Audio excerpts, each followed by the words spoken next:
Hello everyone and welcome to my 2024 Boston Celtics World Championship comic book haul. Yes, I am excited. The Boston Celtics have captured their unprecedented 18th World Championship and I am all excited about it. I've been on a high for about 2 weeks now, whatever it's been. I've just been so happy about it, just thrilled to death. And also, this weekend is also Independence Day weekend, aka July 4th. So I'm showing off a few patriotic covers too to celebrate the 248th birthday of our nation. Yes.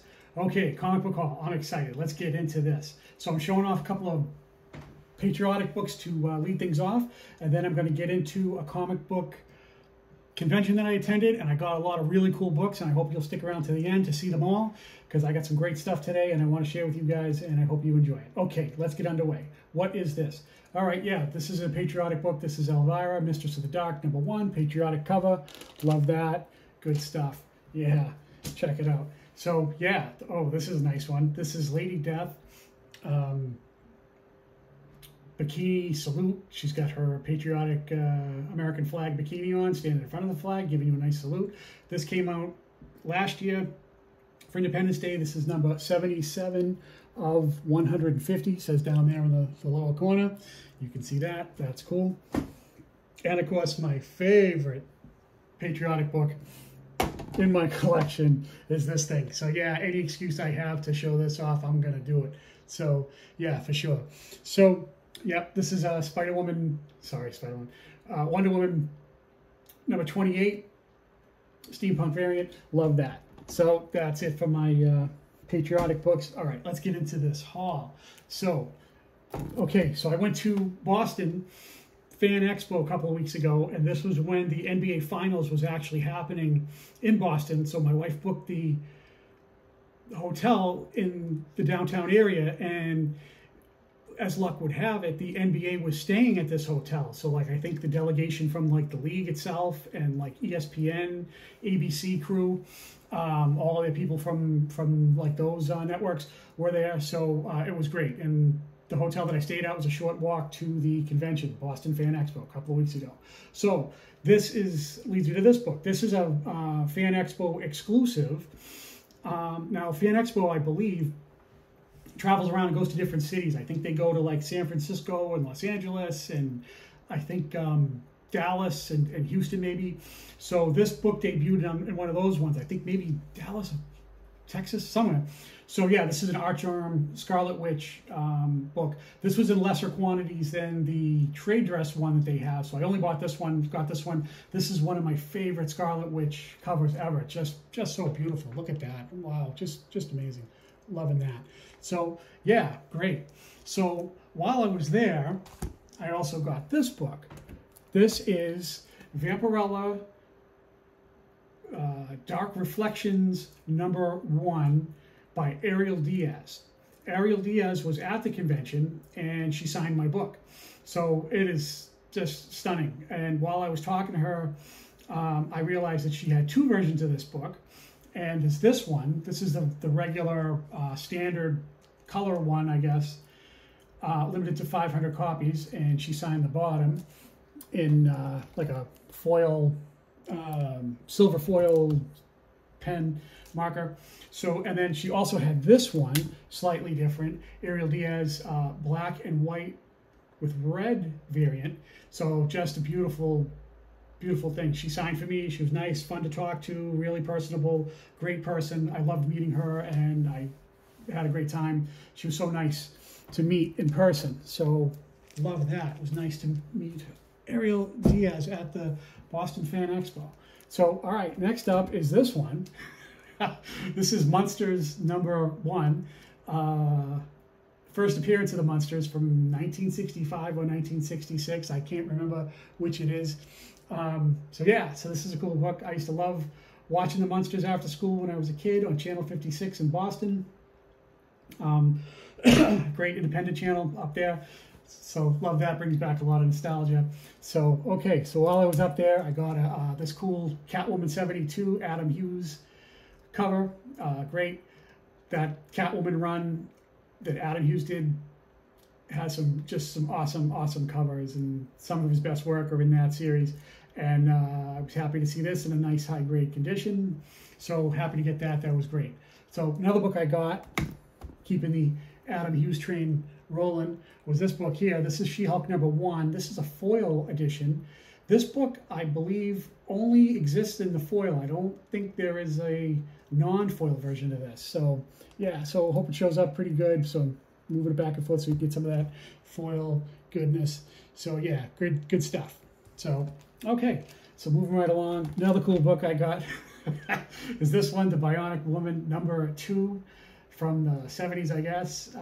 I love comic books that have sharks and dragons and sea monsters and you know, other kinds of beasts, dinosaurs, all that good stuff. I love stuff like that. So this is #2. This is a pretty nice condition book. You know, it's got a couple of little things wrong with it, but it only cost a couple of bucks. So it was nice to get that. So totally digging that whole thing. So awesome. All right. So yeah. So this is Sozomika, Punchline, the Gotham game #2. And I'm not reading this. I'm not up on this. I don't really know what's going on here. I just love Sozomika covers. So I just had to pick that up because, yeah, I love her so much. So, okay, next book up. Wow, I'm excited for this book. To me, this book right here is the greatest Yoda cover ever done, in my opinion. This is a John Tyler Christopher store exclusive on his website. I believe you had to be a member of his, like on his list, I guess, of previous customers who have bought from him in the past. Like I have an established history to unlock the possibility of buying this book. So it was a little bit of a hoop to jump through, I guess, and somebody had it at the convention, so I got this one. It's very limited, excuse me, due to the selling constraints that they put on that. So loving that. There's also like an Emperor one. There's an Anakin Skywalker. I think there's Darth Vader. There's a few other characters they did, but this one's particularly prized. To me, this is the best one. I mean, it's just freaking amazing. I mean, look at like the detail, like on like his face. It's just tremendous. I love this book so much, man. This is great. So yeah, you can see like his lightsaber in his hand. It's ignited and everything. You can see it. Ah, just gorgeous book. Love it. So that's some good stuff right there. All right, moving right along. There's this one. This is Wonder Woman #203 from 1973, I believe.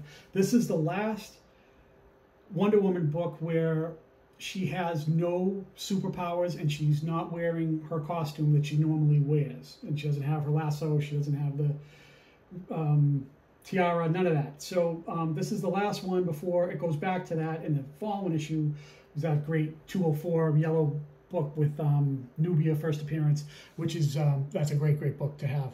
But this is great too because this is a nice minty copy, because usually I've seen this in the past a few times. There's always spine ticks and rips and tears, whatever. So this is a beautiful bondage cover of Wonder Woman, Diana Prince, no superpowers. The final book of it like that, and then in the following book after this, she gets her powers back, and she's back to her normal ways after that whole thing. So okay, so this is a cool book, right? So this is Batgirl #14. This is a second print. So here we see the Joker with a knife in his hand. Did he just shank Batgirl? Wow. So that's kind of, that's different. I don't know if they would do stuff like that anymore now, but yeah. So, oh, he's holding a box of, looks like Valentine candy for Batgirl. So yeah, so that's kind of dysfunctional Joker stuff, I guess. So, okay. So next up is another Batman related book. This is, Batman, The Adventures Continue #2 by Peach Momoko. This is an homage. This is a store exclusive. One of the online stores, I guess, had it. And it's part of a set where it's homaging that great Spider-Gwen Ghost Spider 2, which is doing the thing with the cell phone there. Just like that, where it completes part of her face, similar to that other one. And what I like about this one is, since it's Harley Quinn, and there's always an element of anarchy with her. She's got her phone, but you can see that there's like a busted glass. Her cell phone's all messed up. So that is the trade dress full trade dress one, and then this one is sort of the minimal trade dress, because you can see the letters at the top. So, you know, very, very similar to the other one. So happy to get that. This is not easy to get anymore. This used to be quite abundant, and then it got a little harder to get. So somebody was selling it in a 2-book set. They wouldn't break them up, so I had to buy them both, which I didn't really mind, because I dig Peach Momoko, some of her stuff. So like everybody, you know, some of the stuff is like really good, and other stuff you just pass on if you're not digging it. So, okay. Next up is Wonder Woman 1 Million, this is called.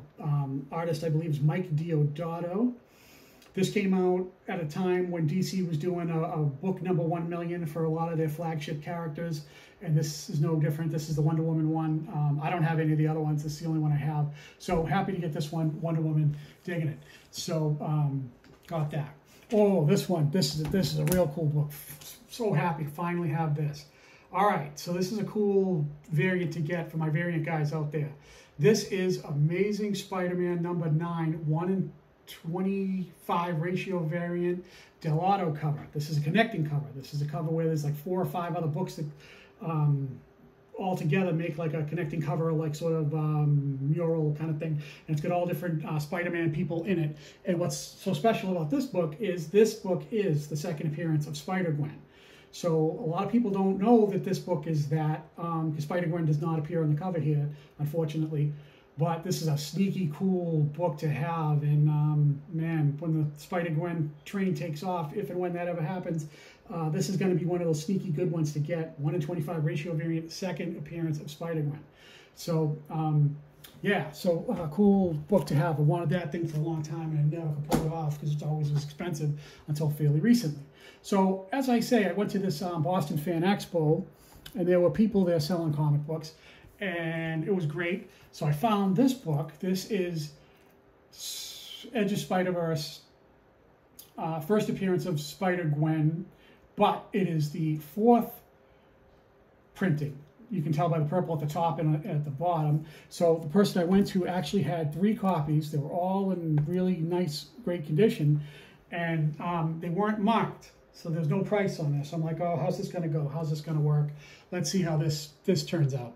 Now, you know how it is, like when they're not marked and then you bring it up to talk to the guy about it, you never know what they're going to say. So he said that he was willing to sell each of those for $15. So I was like, okay, I was thinking about it. I didn't get a chance to respond.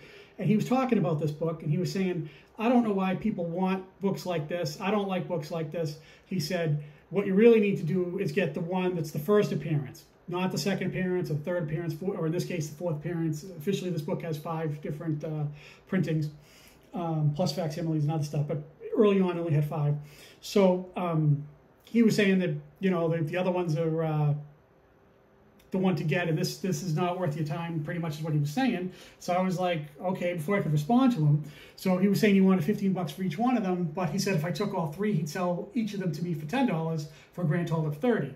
So I was like, yeah, hell yeah, I'll take that. So yeah, he was trying to school me on Spider-Gwen, and he was telling me how, like, you know, get the one with the white footer at the bottom. That's the one to get, and all of that stuff. So I'm like, yeah, I know all about it. I did a whole video on that. So you can check that out if you want. So yeah, I know about Spider-Gwen. So just figured I'd show that. I have that. So I have a few of them actually. But yeah, so I know all about it. That's not a new acquisition. That's just something I'm just showing off a little bit because it's fun. So yeah, so that's the first appearance. That's the first print. That's the one that's more expensive than the other printings. So yeah, so pretty cool, pretty cool. All right, so we are winding down a little bit here, people, and then I'm going to get into my conversation about the Boston Celtics. So, so also I got this. This is real nice. This is Marvel Spotlight on the Spider-Woman. Number 32, first appearance of Spider-Woman. This is an upgrade over my previous copy. Excuse me. This is where she was wearing her original costume, where she's got that thing on her head, kind of like a mask, I guess similar to Spider-Man in a way. In the series she gets after this, you can see like her hair, and it looks a little more flattering, looks nicer than this. But this is Spider-Woman's first appearance from, I guess, the late 70s, 1978, I want to say, 77, something like that. So yeah, so this is a cool book. Upgrade over my other one, and here you see Nick Fury at the bottom with his eye patch and his pink squirt gun. So yeah, so good stuff. So all right, so that takes me now to the celebration part of my Boston Celtic Hall. So yes, here on the screen right now are the 3 greatest captains in the history of the Boston Celtics. All 3 first ballot Hall of Famers, and all have their retired numbers with the Celtics. And all 3 of them have only played for the Celtics. So on the right is the godfather of the Celtics, Bill Russell, 13-year career, played 13 years all in Boston, won 11 championships, including unprecedented 8 championships in a row at one point. Incredible. So he also has 2 college championships and an Olympic gold medal. He is the greatest winner in the history of American sports, bar none. Incredible. So then in the middle, we have John Havlicek, whose defensive play in the 1965 playoffs is the greatest radio call in the history of the NBA. Absolute winner. Incredible. Just great defensive, great hustle. He was one of the early pioneers of being the six man off the bench, because the Celtics were so stacked that they didn't have room for him when he came in. The dynasty was in mid-run when he came in, and he was just absolutely amazing. Here in this one, we see him blowing past Kareem Abdul-Jabbar in 1974. Kareem can't stop him. They can't stop him. This is from the 1974 championship series that the Celtics won yet again. Havlicek played in 8 NBA finals, won 8 championship rings. 8 visits to the finals, 8 championship rings, absolutely unprecedented. Nobody has ever done that. 8-0 in the finals, incredible. And on the left, the incomparable living legend Larry Bird from 1986, Sports Illustrated. Yes, Larry Bird is the greatest passing forward in the history of the NBA, captain of the greatest front court in NBA history with the incomparable Robert Parrish and Kevin McHale. Larry Legend, greatest front court ever, incredible. So all 3 of these magazines, this is from 1966, championship, 1974, championship, 1986, championship. 3 of the greats of all time. Yes, and now the old Celtic ghosts get to welcome the new NBA champions, the 2024. Yes, this is my championship hat that I picked up. This is great. Welcome Jaylen Brown, Jason Tatum, Porzingis, Drew Holiday, Derek White, Al Horford, all of them to the Celtic pantheon of champions. Oh yes, absolutely fantastic. So, and I would be remiss without including the patron saint of the Boston Celtics, the incomparable Red Auerbach. Here we see him with his basketball book that came out in the 1970s. Again, John Havlicek, this time with Dave Cowens and JoJo White, when the Celtics were rebuilt into a dynasty yet again in the 1970s with those 3. So incredible. They won more championships in the 70s, en route to the 18 championships that they have in total. Red Auerbach, who was the coach, president, general manager. At one point, he even sold tickets in the box office for the Celtics, believe it or not. Never had an assistant coach. He invented the 6th man. He invented the fast break. He was the first person to draft an African-American. Yes, so absolutely incomparable. So once he decided to stop coaching, he went up into the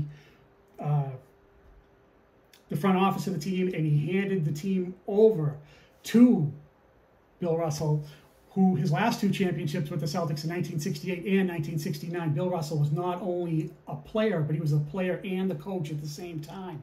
And he's also the first African-American to ever coach in any of the 4 major sports, the first ever to win a championship, and he was also the first African-American to win multiple championships. Absolute legend. So 11 rings as a player, and really like 2 more as a player and coach at the same time. So yeah, 11 as a player, 12 more as a coach, or 12 and 13 as a coach. Just incomparable. I love the Celtics so much. So happy that they were able to win again and get to their unprecedented 18th NBA championship. Yes, people, the Celtics have done it. They stand alone atop the NBA yet again. So, last 2 books, and then we're out of here. So, Yes, here is a book worthy of champions. This is Lion King, #1. First appearance of Simba, first appearance of Scar, of Nala, of all of the Lion King characters. Absolutely phenomenal. And it is a 9.8, which I believe is only 15 or 20 on the census in a 9.8. And what makes it even more rare than that is, yes, people, it is a newsstand. Newsstand of this book are super hard to get in high grade because there's a bit of a thing with this book where it's fool's gold. With all these Disney books from the 90s and the 80s and into the early 2000s, where Disney did a thing where they had what they call deluxe editions. Deluxe editions were printed in the tens of thousands, and they were distributed in toy stores, in Disney World, in Disneyland. And Disney stores used to be in malls, in bookstores like Barnes & Noble and Walden Books, or books like places like that. So the deluxe edition is very similar, but they're square-bound books, and they're not regular standard comic books, and they're not a comic book in this sense where the staple is on the side. They have like that square binding, and they look kind of like a small graphic novel or collected edition book.